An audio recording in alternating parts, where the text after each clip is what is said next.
Hello दोस्तों, let's crack it में आप लोगों का स्वागत है। और इस वीडियो के अंदर हम डिस्कस करेंगे कि किस तरीके से साइंस, टेक्नोलॉजी एंड इनोवेशन का जो इकोसिस्टम है इंडिया के अंदर उसको स्ट्रेथन किया जा सकता है। देखिए, ये जो आपको मैं यहाँ पर पढ़ा रहा हूँ, ये पढ़ा रहा हूँ मैं साइंस रिपोर्टर मैगजीन अगस्त की से, ठीक है। तो वो मैंने वैसे पूरी मैगजीन भी यहाँ पर डाल दी थी और वो 4 घंटे की मैगजीन है, ठीक है। पर मुझे नहीं लगता कि 90% लोग लास्ट तक पहुँचे होंगे। ये आर्टिकल सबसे लास्ट में दिया गया था और वेरी वेरी इंपॉर्टेंट, ठीक है, मेंस के हिसाब से वेरी वेरी इंपॉर्टेंट। आपको मैं बताऊं कि इस आर्टिकल के अंदर आप देखोगे कि किस तरीके से चीज़ों को दिखाया गया है कि साइंस एंड टेक में रिफॉर्म कैसे करोगे सोशल डेवलपमेंट के लिए, ठीक है, ग्लोबल इम्पैक्ट के लिए। एक्शन पॉइंट दिखाएं कि क्या किया जाए, ठीक है। तो ये बहुत बहुत ही सुंदर आर्टिकल यहाँ लिखा हुआ था, ये स्किप करने वाला आर्टिकल नहीं था, ठीक है। तो इस चीज़ को आप यहाँ पर देखिए कि रिसर्च एंड डेवलपमेंट किस तरीके से बढ़ाया जाए, कमर्शियल यूज़ के लिए किस तरीके से बढ़ाया जाए। ओके, तो बहुत खूबसूरत आर्टिकल है। इस आर्टिकल को पूरा डिटेल में डिस्कस करेंगे, एक एक लाइन को यहाँ पर पढ़ने की कोशिश करेंगे कि क्या चीज़ें दी गई हैं। ओके, तो आर्टिकल को शुरू करते हैं और देखते हैं कि कौन कौन से पॉइंट हमारे काम के इसके अंदर हो जाते हैं। हम बात करने वाले हैं कि STI साइंस टेक्नोलॉजी इनोवेशन के इकोसिस्टम को इंडिया के अंदर कैसे बढ़ाया जा सकता है। ओके, तो चलिए आगे चलते हैं। तो अगर मैं साइंस एंड टेक्नोलॉजी की बात करूं, आप देखिए कि हर एक कंट्री है जिसको फास्टर, सस्टेनेबल और इंक्लूसिव तरीके की ग्रोथ चाहिए होती है अपने सोशियो इकोनॉमिक डेवलपमेंट के लिए। सिर्फ और सिर्फ साइंस एंड टेक्नोलॉजी के बढ़ाने से ही, उसमें ग्रोथ लाने से ही आपकी जो सोशियो इकोनॉमिक डेवलपमेंट हो सकते हैं। आप जो गोल्स यहाँ पर पाना चाहते हैं वो गोल्स आपके हासिल हो सकते हैं। ऑलराइट, तो आप यहाँ पर अगर आप आगे देखेंगे तो in the fastest growing Indian economy, India की इकोनॉमी आपको पता है कि बहुत तेज़ी से ग्रो यहाँ पर हो रही है। नेशनल डेवलपमेंट को पूरा करने के लिए हमारे पास डेमोग्राफिक डिविडेंड भी काफ़ी, डेमोग्राफिक डिविडेंड मतलब हमारे पास वर्किंग पॉपुलेशन भी काफ़ी ज़्यादा है। तो हम उसका क्यों ना फ़ायदा यहाँ पर उठाएं। और डिमांड भी यहाँ पर इंक्रीज़ हो रही है, डिमांड इंक्रीज़ हो रही है और आपकी सोशो इकोनॉमिक कंडीशंस भी यहाँ पर चेंज हो रही हैं, कुछ स्ट्रेटजिक सेक्टर से रिलेटेड भी। ओके, तो आप यहाँ पर देखेंगे इट इज़ हाई टाइम कि हम इंडिया की जो फास्टेस्ट ग्रोइंग नेशन है उसकी कुछ जो चैलेंजेस यहाँ पर रह जाते हैं उनको अपॉर्चुनिटीज़ में तब्दील करें। ओके, तो बहुत सारे चैलेंजेस यहाँ पर हैं, जैसे अभी आप देखेंगे कि कुछ इमर्जिंग चैलेंजेस की हम यहाँ पर बात करते हैं। जैसे साइंस एंड टेक्नोलॉजी के एरिया में कौन कौन से चैलेंजेस यहाँ पर हैं। इन्वेस्टमेंट बहुत कम हो रहा है रिसर्च एंड डेवलपमेंट पे। दूसरी चीज़ आपको मिलेगी कि एकेडमिक लेवल पर तो साइंस एंड टेक्नोलॉजी की रिसर्च की कोई बातें ही नहीं की जाती। ओके, दूसरा मिलेगा the researchers and the industries, मतलब वीक इनोवेशन इकोसिस्टम आपको मिलेगा कि वीक इनोवेशन सिस्टम कि आइडियाज़ को आप सक्सेसफुल प्रोडक्ट में कन्वर्ट कर सको। ऐसे आइडियाज़ को बढ़ावा देने के लिए जो काम है वो यहाँ पर नहीं हो रहे। दूसरा, poor coupling between technology and trade, technology और ट्रेड के बीच में आपकी कपलिंग सही नहीं है। Low base for full time equivalent scientist million population, per million population पर जितने साइंटिस्ट होने चाहिए उतने साइंटिस्ट यहाँ पर अवेलेबल नहीं है। तो ये सब आपके चैलेंजेस आपको मिलेंगे। इसमें हम रिफॉर्म क्या कर सकते हैं। अब इन्होंने जो रिफॉर्म यहाँ पर दिए हैं साइंस एंड टेक्नोलॉजी के द्वारा, सोसाइटल डेवलपमेंट में पहले बात की है कि सोसाइटी के लिए किस तरीके से काम में आ सकते हैं। भाई, सोसाइटी को क्या चाहिए, साफ़ पीने का पानी चाहिए, उनको फूड प्रोडक्टिविटी चाहिए, न्यूट्रिशनल वैल्यूज़ चाहिए, अफोर्डेबल हेल्थ केयर चाहिए, एनर्जी सिक्योरिटी है, क्लाइमेट चेंज ना हो ये चाहिए, नेशनल सिक्योरिटी चाहिए। तो इन सब में साइंस एंड टेक्नोलॉजी अच्छे काम यहाँ पर कर सकती है, इन सब में यहाँ पर डेवलपमेंट देखने के लिए मिल सकता है। ओके, तो सोसाइटल डेवलपमेंट में साइंस एंड टेक्नोलॉजी इस तरीके से मदद करेगी कि रिसर्च एंड डेवलपमेंट के जो आउटपुट्स हैं वो ऐसे हों कि वो यूज़र कम्युनिटी के लिए फ्रेंडली हों, end to end solution provide करते हों। और टेक्नोलॉजी के बेस पर अगर आप देखें तो strong internal linkages between the Indian science sector and the relevant socio economic ministries और both central and state government, उनके बीच में आप कह सकते हो कि कोलैबोरेशन को लेकर के आप इस तरीके के रिसर्च एंड डेवलपमेंट आउटपुट निकालें जो कि सिर्फ और सिर्फ सोसाइटल डेवलपमेंट के बेस पर हो। इसके लिए आप कर क्या सकते हो, एक्शन पॉइंट्स यहाँ पर दिए गए हैं अलग से। देखिए, दो चीज़ें दी गई हैं। पहला, आपको यहाँ पर ध्यान रखना है, एक सुटेबल मॉनिटरिंग मैकेनिज्म हम यहाँ पर लॉन्च कर सकते हैं। ओके, जो कि रिसर्च एंड डेवलपमेंट से रिलेटेड प्रोग्राम्स हैं, प्रोजेक्ट्स हैं, उनको इंप्लीमेंट करने का काम यहाँ पर कर सकता है। दूसरा, आप यहाँ पर देखें कि 6 सेक्टर स्पेसिफिक टास्क फोर्स। अब सोसाइटी को क्या चाहिए, सोसाइटी को मैंने बताया वाटर है, agriculture, health, energy, climate change और न्यूट्रिशनल सिक्योरिटी से रिलेटेड अलग अलग तरीके की टास्क फोर्स, सेक्टर स्पेसिफिक, मैंने बताया सेक्टर स्पेसिफिक यहाँ पर आप लॉन्च कर सकते हो, ऐसी कॉन्स्टिट्यूट की जा सकती हैं। अब देखते हैं reforms science tech research and development के द्वारा ग्लोबल इम्पैक्ट किस तरीके से डाला जा सकता है। सिंपल सी बात है, इंडिया की साइंटिफिक पब्लिकेशन में रैंक याद रखनी है, 6ठे नंबर पर आता है। और अगर आप यहाँ पर देखें पेटेंट फाइलिंग के अंदर हम यहाँ पर 10th नंबर में आते हैं। ओके, और इसमें से ज़्यादा हम जो है वो रेसिडेंट एप्लीकेशन ही यहाँ पर फाइल करते हैं। आप देखिए कि 2017-18 के दौरान लगभग 47,000 पेटेंट फाइल किए गए थे, जो कि बढ़कर के 2018-19 में 61,000 हो गए। तो ग्रोथ तो हुई है, मना नहीं कर सकते, ठीक है। उसके साथ इंडिया की रैंक नेचर इंडेक्स के अंदर आपको मिलेगा कि 12th नंबर पर यहाँ पर आई है, ओके। और जो कि आपकी ये बताती है नेचर इंडेक्स की रिसर्च आउटपुट कितने ज़्यादा क्वालिटी यहाँ पर रखते हैं नेचुरल साइंस के अंदर।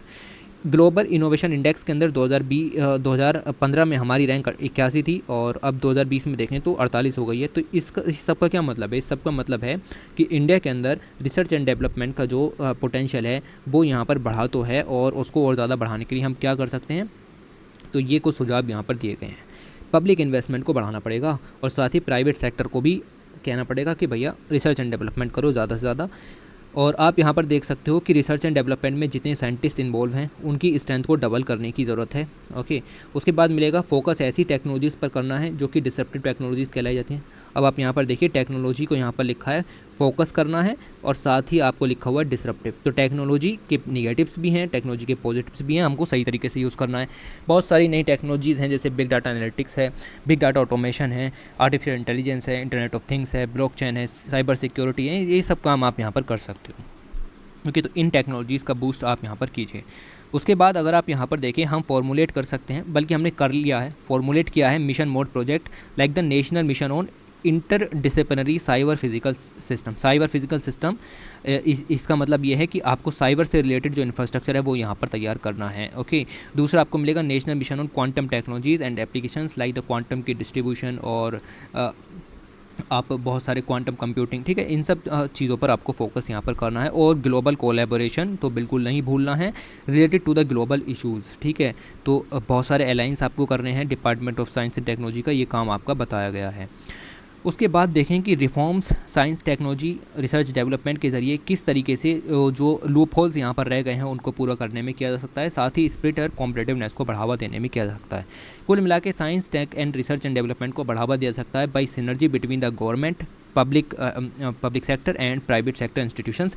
इन सब के बीच में अगर हम यहाँ पर कम्युनिटी एंगेजमेंट करें तो काम यहाँ पर हो जाएगा, ओके। तो ये किस तरीके से किया जाए? तो आप यहाँ पर देखिए कुछ एक्शन पॉइंट्स यहाँ पर दिए गए हैं कि क्या कर सकते हो। Multi agency science and tech missions को यहाँ पर आइडेंटिफाई करो। ऐसे मिशन जो एक से ज़्यादा एजेंसीज यहाँ पर लॉन्च करती हैं, जैसे एग्रीकल्चर से रिलेटेड है, अब एग्रीकल्चर मिनिस्ट्री तो उसके अंदर सुझाव दे सकती है, टेक्नोलॉजी को डेवलपमेंट कोई और करेगा, बायोटेक्नोलॉजी डिपार्टमेंट भी उसके अंदर इंक्लूड होगा। बात समझ रहे हैं ना आप मेरी? तो अलग अलग जो सेक्टर स्पेसिफिक हैं उनको यहाँ पर छोड़िए, मल्टी इस एजेंसी आप देखिए कि साइंस एंड टेक्नोलॉजी इंसेंटिव को आइडेंटिफाई कीजिए ताकि कोलैबोरेशन को बढ़ावा मिले। MOU बहुत सारे डिपार्टमेंट, लैब्स, इंस्टीट्यूशंस, उनके बीच में आप रिसर्च एंड डेवलपमेंट के लिए MOU साइन करा सकते हो, ओके। तो साइंटिस्ट की मोबिलिटी पर भी ध्यान दे सकते हो कि अगर एक साइंटिस्ट किसी फील्ड से रिलेटेड है तो आप देख सकते हो कि उसका यूज़ किस किस एरिया में किया जा सकता है, वहाँ पर आप उसकी मोबिलिटी को बढ़ा सकते हो। क्रिएट अ कॉमन पोर्टल ताकि फैसिलिटेट किया जा सके हर एक लैब को, इंस्टीट्यूशंस को, कि वो रिसर्च कम्युनिटी को बढ़ावा दे, ओके। और शेयरिंग का कंसेप्ट तो यहाँ पर है ही। आप क्या कर सकते हो कि science and tech advisory committees ministries के अंदर यहाँ पर बना सकते हो। जैसे एग्रीकल्चर मिनिस्ट्री है तो उसके अंदर आप science and tech advisory committee बना सकते हो। ये बताएगी कि भैया आप एग्रीकल्चर के लिए पॉलिसी बना रहे हो, इसके अंदर ये वाली साइंस एंड टेक डाल दो, ये वाली डाल दो, ठीक है। इस तरीके से ये चीज़ें यहाँ पर आपकी बताई जाएंगी। ऐसे ही हम सेक्टर स्पेसिफिक भी एडवाइजरी कमेटी बना सकते हैं department of science and technology के अंदर कि भैया साइंस एंड टेक्नोलॉजी से रिलेटेड कोई पॉलिसी बना रहे हो तो ये वाली टेक्नोलॉजी का यूज़ कर सकते हो, ठीक है।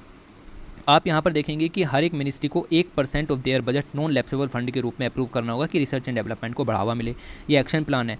नॉन लैप्सेबल का मतलब समझते हैं आप? यहाँ पर नॉन लैप्सेबल फंड का मतलब आप यहाँ पर समझते हैं, मतलब ये है कि एक साल के लिए अगर आपने उसके अंदर पैसा डाला है और अगर आपने खर्च नहीं किया उसको तो वो पैसा निकाल करके आपका ख़त्म कर दिया जाएगा, आपका जो पूल है उसमें पैसा यहाँ पर नहीं बचेगा। तो ये बहुत अच्छा इनिशिएटिव है क्योंकि आप देखिए जो एजेंसीज उनको खर्च करना नहीं चाहती और वो पैसा उनमें पड़ा रहता है। अब वो पड़ा रहेगा सड़ता रहेगा, रिसर्च एंड डेवलपमेंट होगा नहीं। तो अब आपने कह दिया कि एक साल के बाद वापस ले लेंगे तो सब इसमें से पैसा निकाल लिया जाएगा।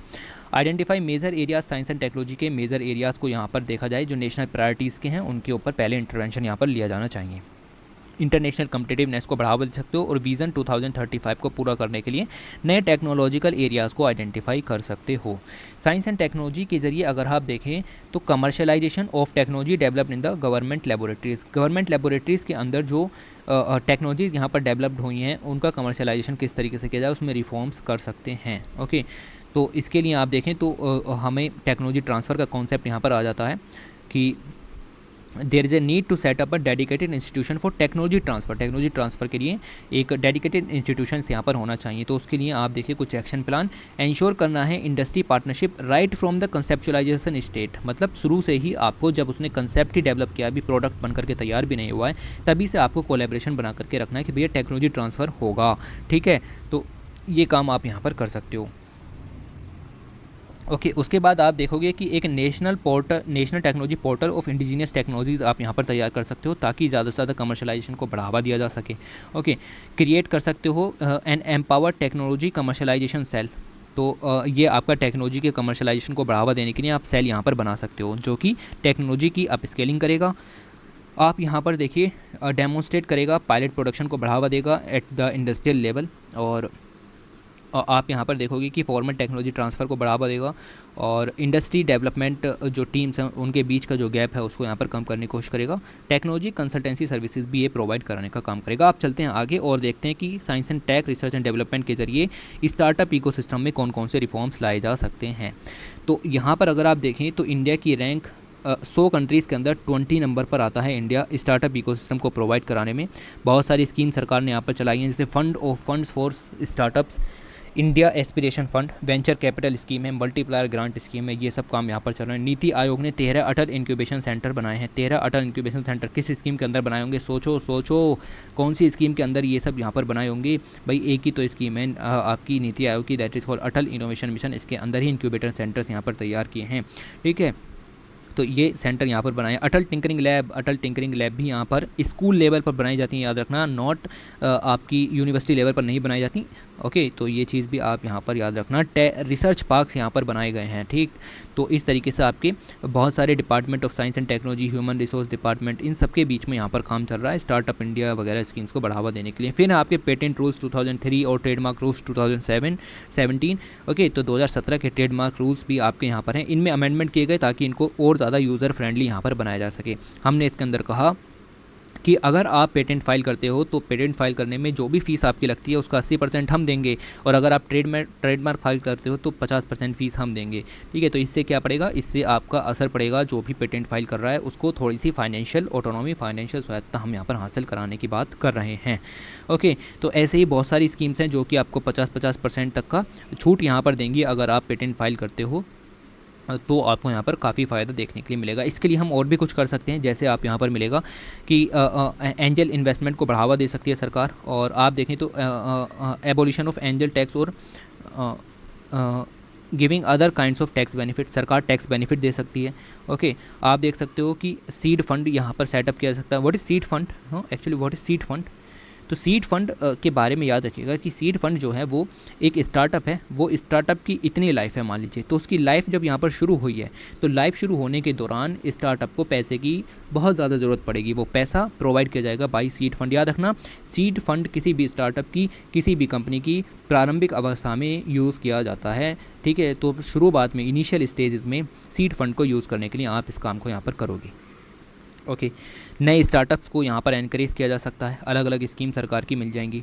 फिर ये पीपीपी मॉडल को एनकरेज करना है रिसर्च एंड डेवलपमेंट में, साइंस एंड टेक में रिफॉर्म के लिए। बहुत पीपीपी तो ये कुछ भी नहीं है, आपका ये प्राइवेट पार्टनरशिप आपको मिल जाएगा। ओके, तो इसके अंदर काफ़ी सारे हमें दिक्कतें भी देखने के लिए मिल रही हैं, जैसे रिस्क बहुत ज़्यादा होता है रिसर्च एंड डेवलपमेंट के प्रोजेक्ट में, तो कोलैबोरेशन हो नहीं पाता। ठीक है, क्योंकि फेलियर का जो रिस्क है वो काफ़ी ज़्यादा हाई होता है।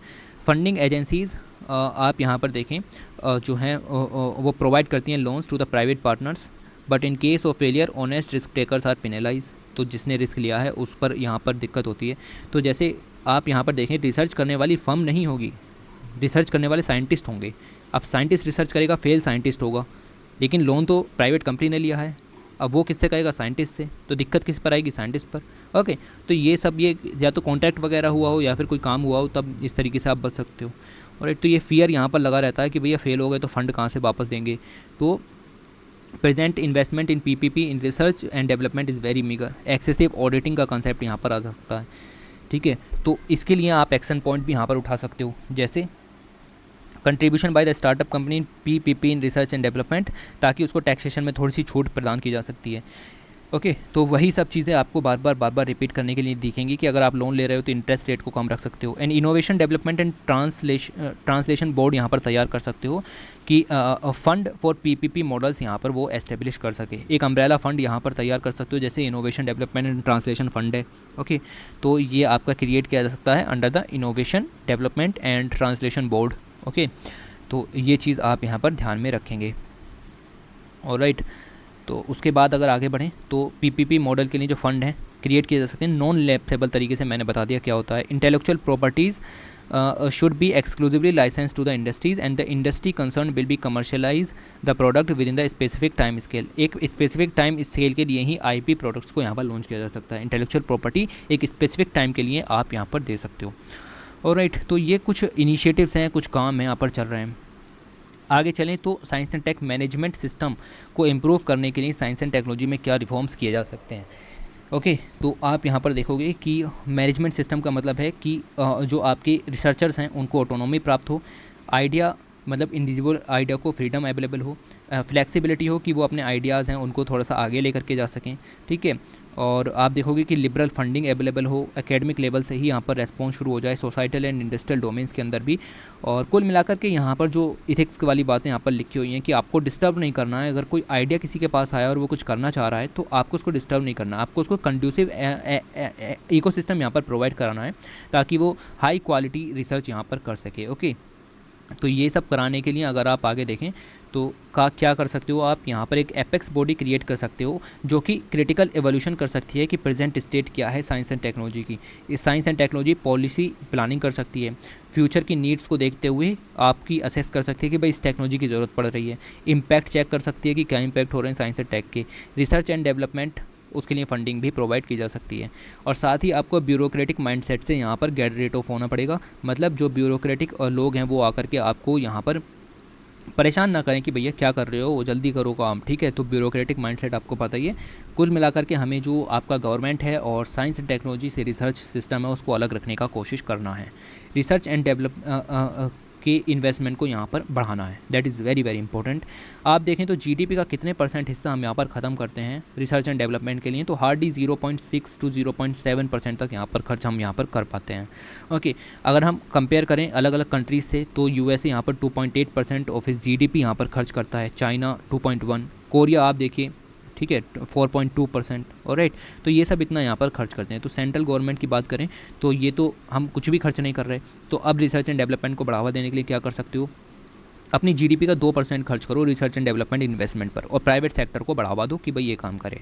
साथ ही उसके साथ देखें तो इंडिया में पर मिलियन पॉपुलेशन पर 156 रिसर्चर्स यहाँ पर अवेलेबल हैं। यूएस में देखें तो आपकी 1 मिलियन पॉपुलेशन पर 4200 रिसर्चर्स हैं, चाइना के अंदर 1200 हैं। तो हमारे पास जो रिसर्चर्स हैं इंडिया के अंदर वो बहुत ही कम है, उनकी बहुत ज़्यादा कमी आपको देखने के लिए मिलेगी। तो इसके लिए हम क्या कर सकते हैं, हम यहाँ पर देख सकते हैं कि इनकम टैक्स फ्री सैलरी उनको प्रोवाइड करें ताकि ज़्यादा से ज़्यादा रिसर्चर्स यहाँ पर आए। स्कॉलरशिप्स हैं, फेलोशिप्स हैं, आपकी ग्रांट्स हैं वो प्रोवाइड की जा सकती हैं।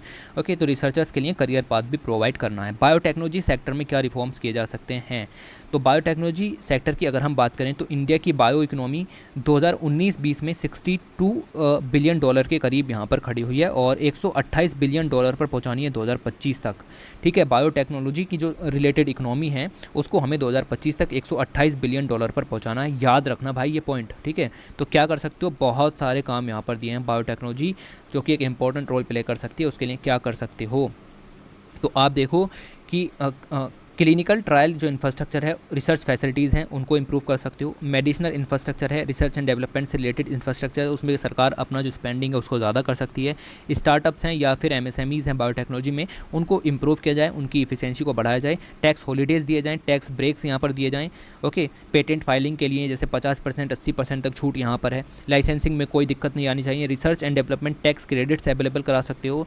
और अगर आप यहाँ पर देखें तो गो टू मार्केट टाइम को आप मिनिमाइज़ कर सकते हो। ब्यूरोक्रेटिक हर्डल्स के ज़रिए आप यहाँ पर गो टू मार्केट टाइम को कम कर सकते हो। साथ ही आप देखें तो ज़्यादा से ज़्यादा जो पेटेंट एग्जामिनर्स हैं आप उनको अपॉइंट कर सकते हो ताकि जो पेटेंट प्रोसेसिंग का टाइम है वो कम किया जा सके। ये सब चीज़ें आपको जल्दी से जल्दी करवानी पड़ेंगी।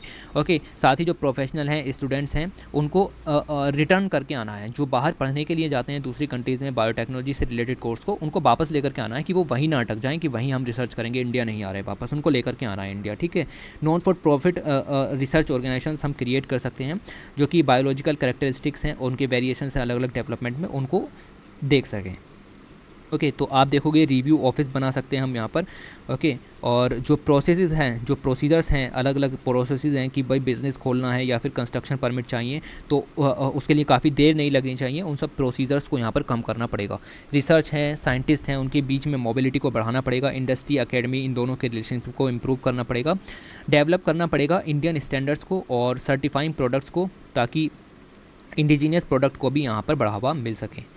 इंटर्नशिप्स हैं, अप्रेंटिसशिप्स हैं और आपको मिलेगा कि अदर पार्ट टाइम अपॉर्चुनिटीज़ उनको भी बढ़ाना पड़ेगा, इंपोर्ट सब्सटीट्यूशंस उनको एनकरेज करना पड़ेगा, एक्सपोर्ट्स को भी यहाँ पर बढ़ाना पड़ेगा और 100% मेड इन इंडिया प्रोडक्ट्स की तरफ को बढ़ावा देना पड़ेगा। बहुत सारे प्रोजेक्ट हैं भैया, कहीं नहीं मिलेंगे, सब यही मिलेगा, ठीक है। मल्टीनेशनल कंपनीज़ को भी कहना है कि भैया आओ इन्वेस्टमेंट करो, नए नए प्रोडक्ट बनाओ बायोटेक्नोलॉजी से रिलेटेड, और एफडीआई को भी इंप्रूव करो इंडिया के अंदर। जो टेक्नोलॉजी हैं, लैब्स हैं, टेस्टिंग लैब्स, उनको अपग्रेड कर सकते हो। और साथ ही आप देखें तो कंटिन्यू कर सकते हो to the work on India centric epidemic preparedness. तो इंडिया सेंट्रिक प्रिपेयर्डनेस आपको करनी है एपिडेमिक से रिलेटेड, और इसके लिए coalition for innovation in epidemic preparedness, ये ग्लोबल इनिशिएटिव है, इस लाइन में आप यहाँ पर काम कर सकते हो। और एक तो ये सब काम आप यहाँ पर कर सकते हो। बहुत सारी चीज़ें दी गई हैं, मैंने बताया कि इंडस्ट्री, अकेडमिक, गवर्नमेंट सभी को साथ मिलकर के काम करना पड़ेगा। आईटी सेक्टर में क्या कर सकते हैं, इंडिया का जो आईटी सेक्टर है इंडिया की जीडीपी में 7.7% का हिस्सा यहाँ पर कंट्रीब्यूट करता है। हम चाहते हैं कि 2025 तक 10% का हिस्सा कंट्रीब्यूट करे, ठीक है। सब चीज़ें लिखी हुई हैं, ओके, ये चीज़ आपको ध्यान रखनी है। 2025 तक 350 बिलियन की इंडस्ट्री खड़ी करनी है आपको आईटी सेक्टर की, ओके। तो इसके लिए तो बहुत कुछ काम करना पड़ेगा, ऑलराइट। तो इसके लिए आप यहाँ पर क्या करोगे उसको थोड़ा सा हम नीचे चल करके देखते हैं। अब आईटी सेक्टर है, डायरेक्ट एफडीआई भी हमारे पास काफ़ी ज़्यादा आता है आईटी सेक्टर से। जैसे यहाँ पर मिलेगा अप्रैल 2000 में 2000 से लेकर के और 2019 तक $39 बिलियन का FDI cumulative foreign direct investment हमें देखने के लिए मिला। और इसके लिए हमें काफ़ी रिफॉर्म्स यहाँ पर करने पड़ेंगे। तो क्या रिफॉर्म्स हैं भैया, वही रिफॉर्म्स हैं, कुछ ज़्यादा नहीं है। रिसर्च एंड डेवलपमेंट के एफर्ट्स को बढ़ाना है और नई technologies like the artificial intelligence, analytics, automation, cyber security, इनमें ज़्यादा फ़ायदा यहाँ पर अपनाना है। नए फ्रेमवर्क लेकर के आने हैं, that is called state of the art cyber security and data protection framework हमें यहाँ पर लॉन्च करने हैं। प्रिपेयर करना है रोड मैप कि आप देखें नया इंफ्रास्ट्रक्चर यहाँ पर क्रिएट हो related to the cyber security, okay. Specially और वर्क फ्रॉम होम पॉलिसी भी यहाँ पर उसको अडॉप्ट करना है, जिसकी इंपॉर्टेंस काफ़ी ज़्यादा बढ़ चुकी है ड्यूरिंग द कोविड-19, ओके। आपको मिलेगा कि डाटा एनालिटिक्स और रियल टाइम डाटा विजुअलाइजेशन, इन सब की कैपेबिलिटीज़ को इम्प्रूव करना है। विज़न 2025 उसको पूरा करने के लिए हमें हाई स्पीड जो इंटरनेट है वो प्रोवाइड करना है through the Bharat net project, okay. E market place उस सभी को बढ़ावा देना है और एक इंट्रोड्यूस करना है technology enabled remote health care in public. तो जो रिमोट एरियाज़ हैं वहाँ पर हेल्थ केयर को भी प्रोवाइड करना है। ये सब चीज़ें आपको मिलेंगी कि आईटी सेक्टर को बढ़ावा देने के लिए काम कर रहे हैं। नए स्मार्टफोन्स हैं, एलईडीज़ हैं, एलसीडी टेलीविजन्स हैं, कि सेटअप बॉक्स, ये सब चीज़ें अवेलेबल कराओ, मेक इन इंडिया पॉलिसी को बूस्ट करो, काम हो जाएगा। कोविड-19 जैसी सिचुएशन में साइंस एंड टेक सेक्टर में क्या रिफॉर्म किए जाएँ, तो कोविड-19 ने तो हमें बता दिया कि टेक्नोलॉजी क्या है, ठीक है। उसने हमें बता दिया भाई कितनी ज़रूरत है इन सब चीज़ों की, और इकोनॉमी तो पूरी तरीके से ख़त्म हो ही गई थी, साथ ही साइंस एंड टेक कैपेबिलिटीज़ भी हमें पता चल गई थी भाई क्या कर सकते हैं हम, क्या नहीं कर सकते। तो डीआरडीओ है, सीएसआईआर है, आईसीएमआर है, आईआईटीज़ हैं, सभी ने मिलकर के यहाँ पर साइंटिफिक इंटरवेंशंस किए, नई नई तरीके की आप देखें वेंटिलेटर बनाए, मास्क यहाँ पर तैयार किए। तो वो सब काम यहाँ पर चल रहे थे, वो सब काम यहाँ पर किए गए। वही लिखा हुआ है, कुछ ज़्यादा नहीं। पीपीई किट्स यहाँ पर तैयार हुई, नई नई तरीके की, अलग अलग तरीके की, ठीक है। Ministry of textile, ministry of health, family welfare, सभी ने मिलकर के यहाँ पर काम किया। मिनिस्ट्री ऑफ टेक्सटाइल कहाँ से आ गए, अरे भाई मास्क कौन बनाएगा, ठीक है, ओके। तो ये चीज़ आप यहाँ पर देखो। Promoting research and development in mission mode potential areas, okay. तो जैसे पीपीई किट्स को बनाना है, लो टेस्ट किट्स हैं, ड्रग्स हैं, मेडिकल डिवाइसेस हैं, इन सभी को क्रिएट करने में यहाँ पर काफ़ी ज़्यादा मदद की गई, ओके। तो आपने देखा है, ये सब तो आपने एक्सपीरियंस किया होगा, ठीक है। कोविड-19 का हमने भी एक्सपीरियंस किया, आपने भी एक्सपीरियंस किया होगा, ओके। तो वेंटिलेटर हैं, स्प्लिटर हैं, मैंने एक बार में बता दिया कि क्या किया गया। नए नए वेंटिलेटर यहाँ पर तैयार किए गए, 1000 तरह से ज़्यादा के वेंटिलेटर बन गए हैं, ठीक है। पोर्टेबल से लेकर के हर तरीके के वेंटिलेटर यहाँ पर बन गए हैं। ऑक्सीजन कंसनट्रेटर के बारे में आपने पढ़ा होगा, ठीक है। ये सब काम यहाँ पर चल रहे हैं। बायोमेडिकल वेस्ट किस तरीके से डिस्पोज किया जाए उससे रिलेटेड गाइडलाइंस भी यहाँ पर रिलीज़ की गई थी। ओके, तो मैं चाहता हूँ भाई ये सब तो आप क्या ही पढ़ना, ठीक है। साइंस कोविड-19 से रिलेटेड ये सब बातें आपको पढ़ने की ज़रूरत नहीं पड़ेगी, और कुछ ऐसा भी नहीं लिखा हुआ कि आपको ना पता हो, ठीक है। तो इस तरीके से अगर आप देखें तो अगर हम साइंस एंड टेक में अच्छा अच्छा काम यहाँ पर करते रहे, सेक्टोरल रिफॉर्म्स लेते रहे, तो इंडिया की जो डिपेंडेंसी है वो यहाँ पर आपकी इम्प्रूव हो जाएगी, और हम जो है वो किसी भी कंट्री के ऊपर डिपेंडेंट नहीं रहेंगे। इंपोर्ट्स हमारे कम हो जाएंगे, एक्सपोर्ट हमारे बढ़ जाएंगे, दुनिया हमारी वाह वाह करेगी, ठीक है। तो ये थी इंडिया की कहानी, किस तरीके से साइंस एंड टेक्नोलॉजी को बढ़ावा दिया जा सकता है। ओके, तो साइंस, टेक्नोलॉजी, इनोवेशन, एंटरप्रेन्योरशिप, इन सब के इकोसिस्टम को अलग अलग सेक्टर में किस तरीके से बढ़ाया जाए, उसके लिए आपको इंटरवेंशंस यहाँ पर बताए गए थे। इस वीडियो को ज़रूर से देख लीजिए, और ये आपने देखी होगी तभी आप यहाँ तक पहुँचे हैं, ठीक है। तो इसी के साथ आपका ये आर्टिकल ख़त्म करते हैं, और मैगज़ीन का भी लास्ट पेज है, 82वां पेज है साइंस रिपोर्टर का, ठीक है। तो ये आपकी ख़त्म हो गई है मैगज़ीन, बहुत बड़ी मैगज़ीन यहाँ पर बनी। ओके, तो बस यही है, ठीक है। मेरा काम पूरा हो गया है, बट आपका काम बचा है। क्या काम बचा है आपका भैया? लाइक शेयर करो मत करो, लाइक कर मारो मत मारो, शेयर ज़रूर कर देना, ठीक है। सब्सक्राइब भी कर लो चैनल को अब जब हो ही तो, ठीक है, क्योंकि इसमें काफ़ी मेहनत लगी है यहाँ पर। ओके, और वीडियो पूरी देखो, अब जब ये सब सुन रहे हो तो पूरी देखी होगी, ठीक है। चलो फिर बंद करता हूँ video. Thanks for watching, take care.